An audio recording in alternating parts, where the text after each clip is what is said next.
Hello everyone, আসসালামু আলাইকুম। Welcome back to my channel Shifa's kitchen. আমার আজকের রেসিপি লোভনীয় পাঙ্গাস মাছের মাথা দিয়ে লাউ।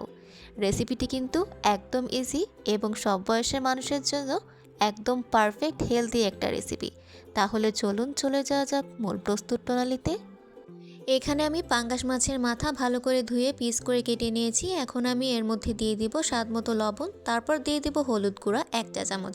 লবণ হলুদ দিয়ে এটা ভালো করে মেখে নিব। আমার মেখে নেওয়া হয়ে গিয়েছে। এখন এটা আমি 1 থেকে 2 মিনিটের জন্য রেস্টে রেখে দিব। এখন আমি মাছগুলো ভেজে নিব।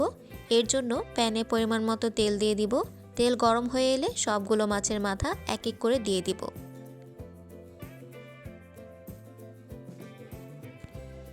এগুলোকে আমি 1 থেকে 2 মিনিটের মতো ভেজে নিয়েছি। এখন উল্টে দিব। মাছগুলো আমি হালকা লাল করে ভেজে নিব। এ পর্যায়ে আমার মাছগুলো ভাজা হয়ে গিয়েছে। এখন এগুলো উঠিয়ে রাখবো। তারপর একটি প্যানে দিয়ে দিব তেল 4 টেবিল চামচের মতো। তেলটা গরম হয়ে এলে এর মধ্যে দিয়ে দিব পেঁয়াজ কুচি 2টি। তারপর দিয়ে দিব আস্ত শুকনা মরিচ 3টি।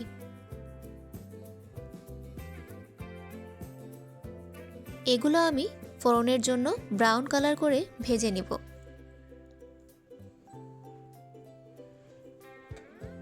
এ পর্যায়ে পেঁয়াজ এবং শুকনো মরিচ ভাজা হয়ে গিয়েছে। এখন এর মধ্যে অ্যাড করব আস্ত জিরা 1.5 চা চামচ। জিরাটা দিয়ে আমি হালকা একটু ভেজে নিব। আমার ফোড়নটা রেডি হয়ে গিয়েছে। এখন আমি চলে যাব মূল রান্নায়। এখানে আমি এরকম সাইজ করে লাউ কেটে নিয়েছি। এখন আমি ফোড়ন ভাজার তেলেই লাউগুলো দিয়ে দিব। তারপর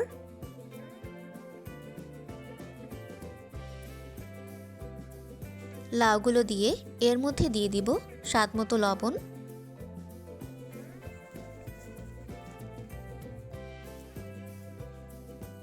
তারপর দিয়ে দিব আদা রসুনের পেস্ট 1 টেবিল চামচের মতো। তারপর আমি অ্যাড করব হলুদ গুঁড়া 1 চা চামচ। তারপর দিয়ে দিব ধনে গুঁড়া 1 চা চামচ। এরপরে দিব জিরার গুঁড়া 1/2 চা চামচ। সবশেষে দিয়ে দিব মরিচ গুঁড়া 1 চা চামচ। এটা আপনারা আপনাদের পছন্দ মতো দিয়ে দিবেন। এখন আমি সব মশলার সাথে লাউটা ভালোভাবে নেড়েচেড়ে মিশিয়ে নিব। লাউটা ভালো করে মেশানো হয়ে গিয়েছে। চুলার আঁচটা এ পর্যায়ে মিডিয়াম হিটে থাকবে। এখন আমি এটা ঢাকনা দিয়ে ঢেকে কষিয়ে নিব। এ পর্যায়ে আমার লাউটা কিন্তু 90% সিদ্ধ হয়ে গিয়েছে। আমি কিন্তু অফ ক্যামেরায় কয়েকবার ঢাকনা খুলে নেড়েচেড়ে দিয়েছি। এখন এর মধ্যে অ্যাড করে দিব পরিমাণ মতো ফুটন্ত গরম পানি।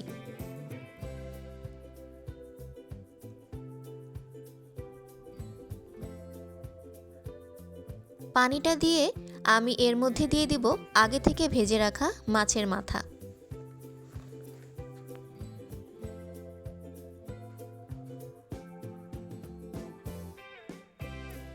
মাছের মাথা দিয়ে এর মধ্যে অ্যাড করে দিব কেটে রাখা টমেটো। তারপর দিয়ে দিব ফালি করা কাঁচামরিচ। এখন আমি হালকা একটু নেড়েচেড়ে নিব। এ পর্যায়ে চুলার আঁচটা হাই হিটে রেখে ঢাকনা দিয়ে ঢেকে রেখে দিব তরকারিটা কমপ্লিট হওয়ার আগ পর্যন্ত। এ পর্যায়ে আমি ঢাকনাটি খুলে দিব। আমার তরকারিটা প্রায় কমপ্লিট হয়ে গিয়েছে। এখন আমি এর মধ্যে অ্যাড করব ফোড়নটা যে ভেজে রেখেছিলাম সেটা অফ ক্যামেরায় ব্লেন্ড করে নিয়েছি। এটা দিয়ে দিব। এতে করে তরকারিটা খেতে কিন্তু বেশি ভালো লাগবে। এটা দিয়ে আমি তরকারির সাথে হালকা নেড়ে ভালো করে মিশিয়ে নিব। নেড়েচেড়ে এ পর্যায়ে আমি ফ্লেভারের জন্য দিয়ে দিব ধনেপাতা কুচি।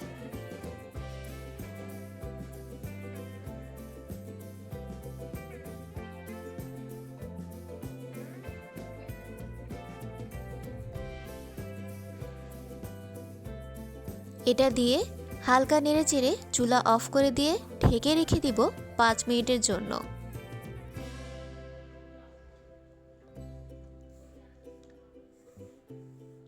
ফিরে আসলাম 5 মিনিট পর। দেখতেই পাচ্ছেন আমার লোভনীয় পাঙ্গাস মাছ দিয়ে লাউ একদম রেডি। লাউটা কিন্তু পারফেক্টলি সিদ্ধ হয়েছে।